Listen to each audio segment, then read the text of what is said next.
Guys, tingnan nyo guys, oh. Ganito pala guys ang pag-paint ng mga sasakyan. Talagang nilulubog pala talaga nila sa ewan ko kung anong chemical ito. Tapos pagkatapos nun para dumikit yung pintura, yan dito nila ilulubog sa pinturang puti.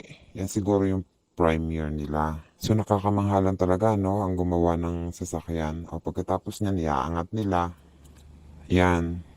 Pantay na pantay talaga guys ang kulay. So after ng tinatawag na primer, ito na. Yan o, ang daming sasakyan guys. Talagang mga lahat ng kasingit-singitan talagang mapipinturahan. Hindi yung gawang tao lang. So machine talaga ang nagtatrabaho sa kanila. O, pati pagbukas ng pintuan guys, talagang nakaka-amaze. Kaya ultimo kaliit-liitan, kasulok-sulukan talagang malalagyan.